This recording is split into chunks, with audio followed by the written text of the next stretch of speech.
যখন Annapurna form fill up চালু হয় তখন এই সমস্ত ডিটেলস চাওয়া হলেও কোথাও এটা উল্লেখ ছিল না যে বাড়ির কেউ সরকারি চাকরি করলে বা পেনশনভোগী হলে বা ইনকাম ট্যাক্স পেয়ার হলে টাকা দেওয়া হবে না। সেক্ষেত্রে বলা হয়েছিল যে যিনি আবেদনকারী তিনি যেন সরকারি চাকরি না করেন, তিনি যেন কোনোরকম কোনো ইনকাম ট্যাক্স পেই না হন। ঠিক আছে, এই হিসাবে বলা হয়েছিল। কিন্তু এখন যেটা উঠে আসছে যে আলোচনায় সেটা হলো যে ওনাদেরকে এখন অনুমোদিত তালিকায় রাখা হবে না। এছাড়া যেটা বলা হয়েছে যে প্রশ্ন ওঠে যে জিএসটি প্রদানকারী পরিবার বা ৩ বা তার বেশি কক্ষ বিশিষ্ট বাড়ি অথবা ৫০ ডেসিমেলের বেশি জমির মালিক পরিবারের মহিলারা এই প্রকল্পের আওতায় বিবেচিত হবেন কিনা। কিন্তু এখানে এই প্রসঙ্গে কিছু বলা হয়নি। বলা হয়েছে যে এই ধরনের সকল ক্ষেত্রে ১৯/৫ অর্থাৎ ১৯শে মে তারিখের যে বিজ্ঞপ্তি রয়েছে অর্থাৎ ২৪11 WCD, এই বিজ্ঞপ্তি অনুসরণ করে তদন্ত করতে হবে এবং সেই অনুযায়ী সুপারিশ করতে হবে বলে স্পষ্ট করা হয়েছে। অর্থাৎ এই সমস্ত ক্ষেত্রে ওনারা কোনো স্পেসিফিক্যালি না বলে দেননি, বলেছেন যে তদন্ত হবে বা ইনকোয়ারি হবে সেই হিসাবে পাওয়া হবে।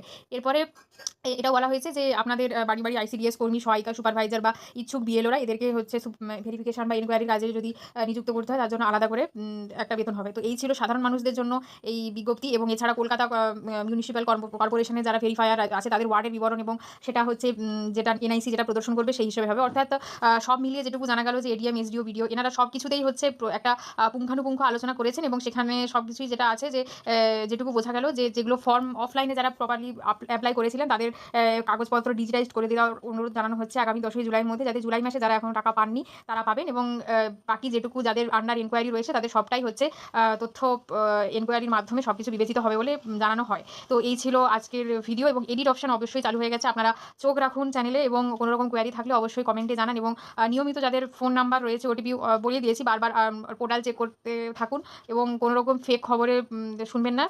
ওয়েবসাইট চেক করে নিজেদের ওটিপি জেনারেট করে মোবাইল নম্বর দিয়ে চেক করতে থাকুন কিছু অসুবিধা আছে কিনা। তো এই ছিল আজকের ভিডিও। ভালো থাকুন, সুস্থ থাকুন। আজ এ পর্যন্তই।